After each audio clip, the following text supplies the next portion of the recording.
This time there's no host, there's no eggs, there's only her womb and the creature inside. That is Ripley's gift to her, a human reproductive system. She's giving birth for you, Ripley, and now she is perfect. Here's your look at the new Hiya Toys Alien Resurrection, the Newborn Alien Exquisite Mini.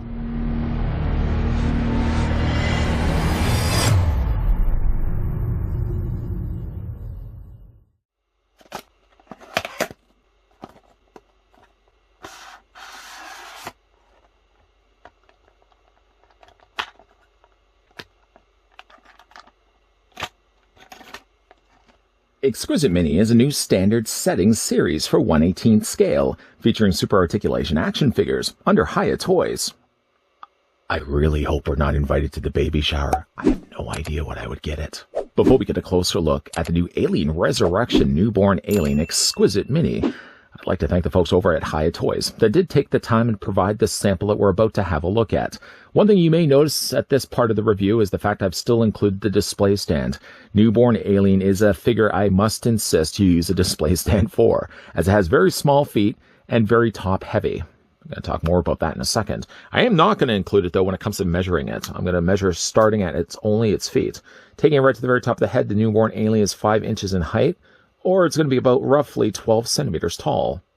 And seeing that the Newborn Alien is on a display stand after all, we might as well stick with samesies when we bring in some other figures. Here's what the Newborn Alien looks like next to the recently looked at Pred Alien from AVPR. Here's what it also looks like next to an Alien Warrior.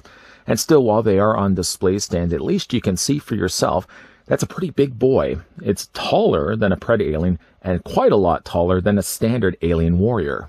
Aside from the stand that the newborn is on, the figure also comes included with a pair of swappable hands and eye brackets. These eye brackets, I know we've seen countless times already. I'll quickly go through these. These eye brackets actually go to the undersides of the base. So, for example, if I pick up the Newborn Alien, you'll notice on the bottom of the base there's several different notches. You simply just attach those eye brackets to those notches, and then you can expand by how many extra display stands you have currently. The figure also comes included with a pair of swappable hands. Now, there's not much that does change between these hands and the hands that he currently has. These are kind of more closer to being gripping hands, and really gives you a good chance to see the amount of work and detail that they sculpted into this. I do like the colors choices that they went with as well, although I do think that Newborn Alien is a little lighter in the movie than what we're actually getting right here. This is really more of a kind of a creamier yellow color. I think it's a little more paler than that. But the hands are, though, nicely painted. You can see there's the little wrinkles. They've added like a painting of darker brown in there as well. And again, you can just simply swap those out to the existing hands they have right now. Going ahead and picking this up, I'm just going to remove it from the stand right now. I'm going to probably have to hold the newborn for the rest of this review until finally it goes back onto the display stand. You'll see why in a second. And just again, show you the difference between the hands.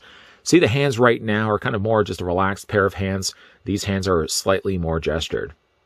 Kind of looking like E.T. hands. Put those to the side. Getting a closer look at the Newborn Alien. It's a really interesting design. It's one of those things that certainly does divide the alien fandom. Some actually like the Newborn Alien in the sense that it mixes human and alien DNA, which essentially a human and alien DNA are spliced together anyways when we do get a xenomorph. But this is taking it to that full extreme of what it would actually look like if the alien queen gave birth, rather than actually potting an egg. The head sculpt is actually quite good on this one. This one doesn't actually have a jaw that opens and closes. First of all, it doesn't have an inner jaw. And second of all, because, again, like this is all molded together, what they ended up just doing is they used a rubbery plastic. So you can't open and close the mouth. And even if you did anyways, the mouth is already in an open pose, so you really don't necessarily need a joint on the side. One thing that's also quite obvious here with this figure is the articulation is null and void on this whole part right here. The head is a continuation for the back of its spine. And because of that, there is no articulation at all in its torso. Where more of the articulation actually happens is when we start getting to the shoulders, the elbows, and all the other stuff we expect usually to see. The head sculpt, though, is sort of a mixture between a human skull and an alien skull. And you got all these little vented holes there on the sides, all done in a very gruesome looking red. The wash that they've added to this is actually quite good. Again, like the color I feel in the movie is a little bit lighter than what we're actually getting right here. The colors actually do vary a little bit too. There's areas like on his arm where it's a lot more obviously brown than the lighter color on the top of its dome. Now, it doesn't have a clear through dome either, like what a traditional xenomorph would have. In fact, actually, you know what? I don't have a big chap right now on the ready. But I just want to bring in a regular alien. This was the alien warrior from Aliens. And you can see like how one does change from one to the other, although it does have very much similar checked off traits. Again, the big domed head. Sort of the same type of jaw system, although this one does have visible eyes. The alien warrior, of course, would not have that. I do also like the fact that Hiya Toys did actually give a very clear coat finish to this, so it looks mucusy, wet, and slimy. There probably could be an opportunity as well for them to release this mold down the road, get the most mileage out of it after all, and maybe give us a battle damage version of Newborn. I'm not going to tell you for anyone that hasn't had the chance yet to watch the Alien Resurrection film, but things don't go well for the newborn alien. Sort of sags a bit there in the top torso area, kind of replicating a little bit of human DNA there. It looks a little bit like the bathtub woman from The Shining, if you've ever had the chance to watch The Shining. It has, again, like the little gash down below there, a little more on the bloodier side. And again, like the coloring that they went with is really, really nice and sharp on this one. The texturing and all the sagging skin that they've sculpted into the body turns out to be a really nice looking figure. It's a little disappointing that the fact that there's no articulation here in the top, but judging by the way that the character's actually designed in the movie, it's fairly accurate that you have to sacrifice a little bit here. At least you still get articulation in the top of the torso. Now, the thing about the legs do have very much still that sort of alien look to it, but when you get down to the feet are really the big problem with the figure. It's accurate to the movie, yes, but because of the small nature of the feet, they're tiny little tootsies. You can see there's the holes on the undersides of the feet. You really can't stand it on its own. And that's one thing that the figure does forfeit by not having the full xenomorph DNA. It doesn't have a tail. It does not have a tail. And normally it would have been the case where I could say you just balance the figure onto the tail, but you can't do that. So you really can't stand the figure on its own. What I've done instead is if you attach the figure onto the peg, I'm going to just quickly attach this on right here. Even if you just get one of the feet on the holes, on the peg, what I end up doing is if you take the other foot, kind of have it as if it's digging down in the grate, it seems to be enough to stabilize the figure. Like I've actually got the leg just a little bit further back. Yeah, like right there. That seems to be a good place to actually display the figure. I almost feel like the figure probably could have had a display stand that didn't come just with one peg, but actually instead two. But because all of the Hiya Toys Exquisite Minis always come with display stands that come with only one peg, I find this is the best way to work it. Just again, having like the front of the toes digging down into the slot. Let me just again pick it up to show you. If you dig it down sort of in that slotted groove, it seems to be enough to keep everything stable and the figure's not going to fall over on you. Let's go ahead and take this off right now. For the articulation here for the newborn alien, obviously we've already discussed the fact there's no head articulation. You can't do squat with that. However, though, there's some decent articulation happening here at the top of the torso. I was surprised to find how much this ball joint worked in my favor. You can have it looking down, you can have it looking up, and you can also have it rocking back and forth. And yeah, you can twist it all the way around as well if you want. Shoulders are also a little bit more limited just because, first of all, the way they've sculpted the top here, it's already covering over a lot of the shoulder, and because the shoulder's already circular, that's as much that I can really get the arm. It's not fully at a 90-degree angle bend, but it's about 45 degrees. You can take the arms and, of course, rotate them all the way around. He has the single hinge in the elbow, and you can also rotate the arm back and forth.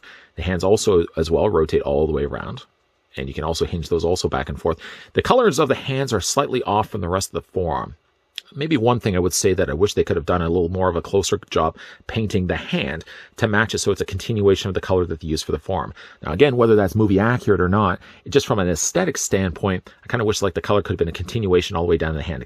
The hand does look like it's a different color altogether. Very obviously, it's a very different color altogether. For the legs, now the legs are in ball joints.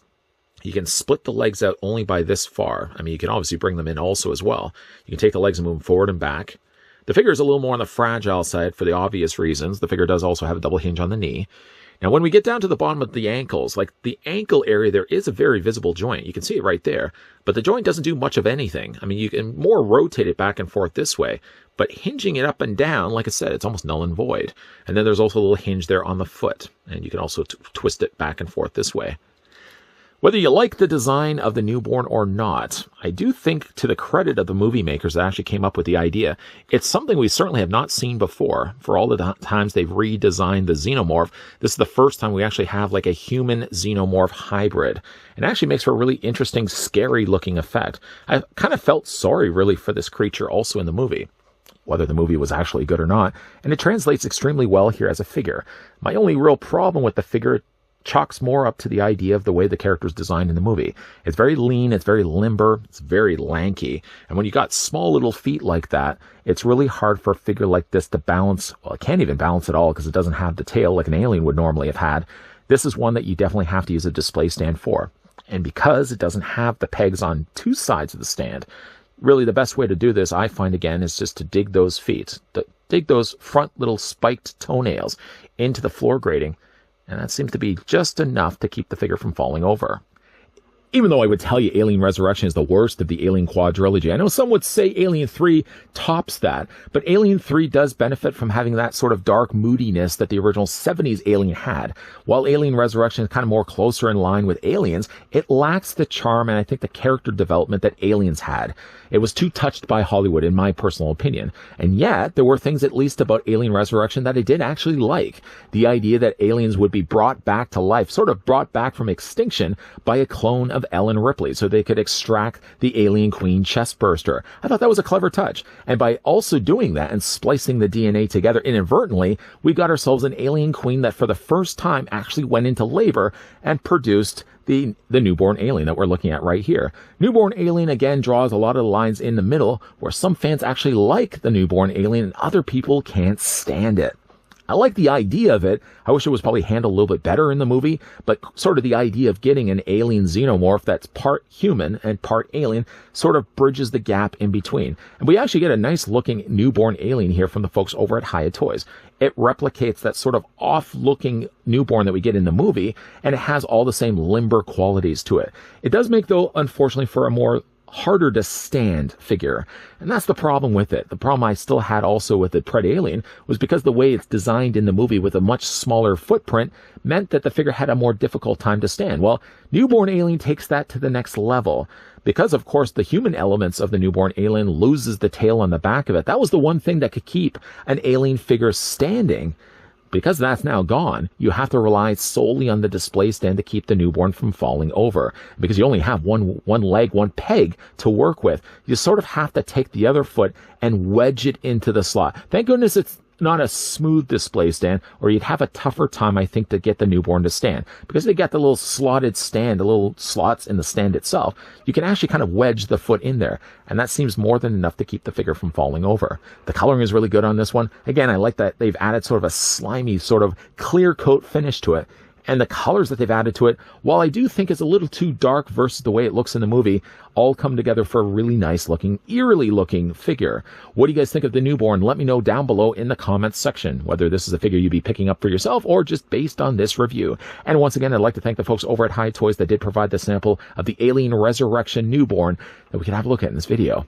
If you enjoyed this review, why not hit it with a like? If you're loving the content you're seeing and certainly want to stick around for more, then make sure you hit the subscribe button down below and turn on the bell notification. While we have wrapped up right now the review for the newborn, there will be other Aliens Hiya Toys Exquisite Minis coming your way in the not so distant future. And as always, thanks for watching. See you guys next time.